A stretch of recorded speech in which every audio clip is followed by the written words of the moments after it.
उत्तर भारत का एक खूबसूरत शहर था। वहाँ दो लोग रहते हैं। एक थे डॉक्टर आर्यन, जो एक जीनियस वैज्ञानिक थे। वो अपनी लैब में रात दिन मेहनत करके आम लोगों की समस्याओं को दूर करने वाले उपकरण बनाते थे। उनके मन में कोई लालच नहीं थी, केवल लोक कल्याण ही उनका ध्येय था। दूसरे व्यक्ति थे शेखर। वो शहर के जाने माने अमीर आदमी थे, लेकिन बहुत ही कंजूस थे। 1 रुपया खर्चा करना हो तो उनकी जान निकल जाती थी। उनका एक असिस्टेंट था जिसका नाम गप्पू था। गप्पू को लगता कि वो बहुत बड़ा बुद्धिमान है, लेकिन उसकी सारी हरकतें बेवकूफी भरी होती थी। आर्यन का बेटा रोहन और शेखर का बेटा समीर पक्के दोस्त थे और एक ही कॉलेज में पढ़ते थे। आर्यन अपनी लैब में टेबल पर रखी एक गुड़िया को ठीक कर रहे थे।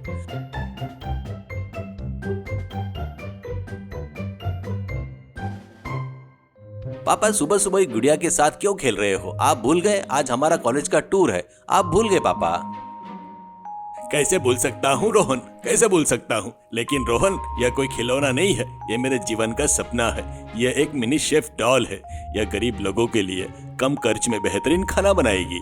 यह बहुत ज्यादा मात्रा में तो नहीं, लेकिन किसी की भूख मिटाने भर के खाना चुटकियों में बना सकती है। इसका टैलेंट देखना चाहोगे? मुझे एक फिश थाली और टमाटर की करी बना दो। गुड़िया अपनी आंखें खोलती है और टेबल पर रखे मिनी स्टोव को जला देती है। वह फटाफट सब्जियां काटती है और छोटे बर्तनों में खाना बनाना शुरू कर देती है। वाह पापा, ये तो लाजवाब है। ये तो बिल्कुल असली खाने जैसी खुशबू आ रही है। अगर मैं ये समीर को दिखाऊंगा तो वो हैरान हो जाएगा। उसके पापा शेखर अंकल भी तो खाने का बिजनेस करते हैं, वो भी खुश हो जाएंगे। शेखर और गप्पू हिसाब किताब में लगे रहते हैं। गप्पू, आज ढाबे पर कितनी प्लेट बिरयानी बिकी? मुझे शक है कि रसोइया घी ज्यादा इस्तेमाल कर रहा है। कल से उसे घी का डब्बा मत देना, सिर्फ चम्मच से नाप तोल कर देना। बिल्कुल बॉस, वो रसोइया खुद भी बहुत खाता है। उसे सैलरी देने से अच्छा है कि हम खुद का खाना खुद बना ले, पर हमें तो कुकिंग आती ही नहीं। तभी रोहन आता है। शेखर गुड़िया को देखकर, बेटा गुड़िया है क्या ये? क्या तुम अभी भी बच्चे हो जो गुड़िया से खेल रहे हो? रोहन हंसते हुए अरे नहीं अंकल, ये मेरे पिताजी ने बनाई मैजिकल गुड़िया है। आप जो भी मांगोगे ये बना देगी, बस कम मात्रा में बनाएगी, सिर्फ भूख मिटाने के लिए, पेट भरने के लिए। शेखर और गप्पू एक दूसरे को देखते हैं। क्या रोहन, कितनी छोटी गुड़िया खाना बनाएगी क्या? गप्पू, इसे ऑर्डर तो देकर देखो जरा। अरे डॉल जी, हमें mini chicken, mini mutton biryani और रोटियां ये सब चाहिए, जल्दी बना दो। गुड़िया ने अपना कमाल दिखाना शुरू किया। उसने फटाफट आटा गूंथकर रोटियां बनाई। यह देखकर शेखर की आंखें फटी की फटी रह गई। गप्पू का मुंह खुला की खुला रह गया। वो उस तरह वहां पर mini chicken biryani, mutton curry और मिनी रोटी बनाती है।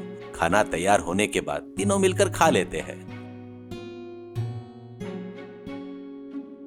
अरे वाह बॉस, ये तो अमृत है। बॉस, हमारे ढाबे के रसोई से अच्छा तो ये गुड़िया खाना पकाती है। यह सुनकर शेखर के मन में लालच आ गया। अगर मैं इस रसोइयों को निकाल दूं तो मेरे पैसे बचेंगे। इस गुड़िया से खाना बनाऊंगा तो सैलरी भी नहीं देनी पड़ेगी और इसे देखने के लिए लोगों की भीड़ उमड़ पड़ेगी। रोहन, यह गुड़िया बहुत अच्छी है। तुम तो 1 हफ्ते के लिए कॉलेज टूर पर जा रहे हो ना? लैब में रहेगी तो धूल जमेगी और वहाँ चूहे भी है। इसे मेरे पास छोड़ दो। इसकी सुरक्षा के लिए गप्पू है ना, ये लो कुछ पैसे, टूर पर आइसक्रीम खा लेना। ठीक है अंकल, इसका ख्याल रखना, मैं टूर से आकर ले जाऊंगा। ऐसे कहकर जाने के बाद शेखर अपना प्लान अमल में लाता है। अगले दिन पूरे शहर में पोस्टर लग गए। मिनिएचर डॉल ढाबा, अपना ऑर्डर डॉल को दे दो, वो आपके लिए खाना बनाएंगी। वो पढ़कर लोग आश्चर्यचकित हो गए। लोग हैरान होकर ढाबे पर जुटने लगे। शेखर माइक पर अनाउंसमेंट कर रहा था। गप्पू एक अजीब सी पोशाक पहनकर डांस कर रहा था। आइए आइए साहब, इंसान के हाथ का खाना खाकर बोर हो गए होंगे ना, तो इस गुड़िया का खाना खाइए, सिर्फ 1000 रुपए प्रति प्लेट। अरे बॉस, 1000 रुपए? हमें तो एक प्लेट बनाने में 10 पैसे का खर्चा भी नहीं आ रहा है। अरे चुप कर गप्पू, मैं इस बात पर रो रहा हूँ 10 पैसे भी क्यों खर्च हो रहे हैं, और तू मुझे सलाह दे रहा है। तभी एक मोटा ग्राहक आया। ओ शेखर, 1 घंटे से बैठा हूँ, कहाँ है वो गुड़िया? मुझे बहुत भूख लगी है, 10 प्लेट बिरयानी लाओ। ए डॉल, सुना तुमने? तुरंत 600 प्लेट बिरयानी तैयार करो, बहुत भीड़ है। क्षमा करें शेखर जी, मेरा सर्किट छोटा है। मैं सिर्फ मिनी थोड़ा सा खाना बना सकती हूँ, मैं इतना लोड नहीं उठा सकती। अरे देखा बॉस, गुड़िया भी आपको हल्के में ले रही है। इसे जरा जोर से झटका तो दीजिए, फिर लाइन पर आ जाएगी। तू खाना बनाएगी या तुझे खोलते तेल में डाल दूं? अभी शुरू कर। शेखर ने जबरदस्ती एक बड़ा करछुल गुड़िया के हाथ में दे दिया। गुड़िया चक्र की तरह तेजी से घूमने लगी। अंदर से टिक टिक की आवाज आने लगी। बॉस, ये कुकिंग डॉल नहीं, टाइम बम लग रही है, दूर चले जाए क्या? अरे डर मत कप्पू, उसने बस स्पीड बढ़ाई है। अगले ही पर धम एक धमाका हुआ और धुआं फैल गया। शेखर और गप्पू के चेहरे कोयले जैसे काले हो गए। लोग डरकर भाग गए। एक हफ्ते बाद रोहन टूर से वापस आया और शेखर के पास गया।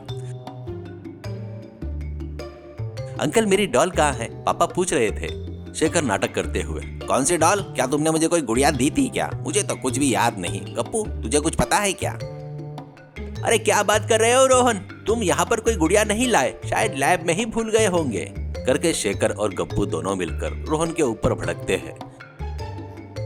पर बाजू में खड़ा समीर को अपने पिताजी का यह झूठ पसंद नहीं आया। पापा, आप झूठ मत बोलिए। मैंने सुना है पूरे शहर में चर्चा है कि आपने उस डॉल को धाबे में इस्तेमाल करके उसे बर्बाद कर दिया। रोहन, पापा झूठ बोल रहे हैं। उनके लालच की वजह से डॉल फट गई। शेखर सन्न रह गया। उनका लड़का ही उनकी गवाही दे रहा था। रोहन ने तुरंत अपने पिताजी आर्यन को बुलाया तो डॉक्टर आर्यन जो पुलिस के साथ वहां पहुंचे। आर्यन, शेखर, मेरी डॉल कहाँ है? मेरे बेटे ने भरोसे के साथ तुम्हें दी थी। शेखर नाटक करते हुए, यहाँ कोई डॉल वॉल नहीं है आर्यन, यहाँ पर कोई डॉल नहीं है। गप्पू, तूने कहीं देखी है क्या? अरे नहीं बॉस, अपने पास रोहन ही नहीं आया था। आर्यन जी, तुम गलत फहमी में हो। समीर, अरे पापा बस कीजिए, आप लोग उस गुड़िया से धाबे में बिजनेस करके उसे उड़ा दिया। आर्यन अंकल, ये देखिए डॉल के टुकड़े के हिस्से। समीर ने अपने जेब से पुर्जे निकाल कर दिखाए तो शेखर शॉक होते हुए, ओए समीर, खुद के पिताजी के ऊपर ही गवाही देता है, अब से तेरी पॉकेट मनी कट कर दूंगा। शेखर जी, धोखाधड़ी और दूसरों की संपत्ति को नुकसान पहुंचाना अपराध है। हम आपको और गप्पू को गिरफ्तार करते हैं। बस, जेल में फ्री का खाना मिलेगा, बिजली का बिल भी बचेगा, चलो चलते हैं। गप्पू, मुझे तो बस ये टेंशन है कि जेल का रसोइया ठीक से खाना बनाएगा या नहीं। पुलिस उन्हें लेकर चली गई। आर्यन और रोहन एक दूसरे को देखकर मुस्कुराए। देखा रोहन, टेक्नोलॉजी मदद के लिए होती है, लालच के लिए नहीं। जहाँ लालच है वहाँ पर सब खत्म हो जाता है। सीख, लालच बुरी बला है। अगर आप किसी की मेहनत का गलत तरीके से फायदा उठाना चाहते हो तो जो आपके पास है वह भी हाथ से निकल जाएगा।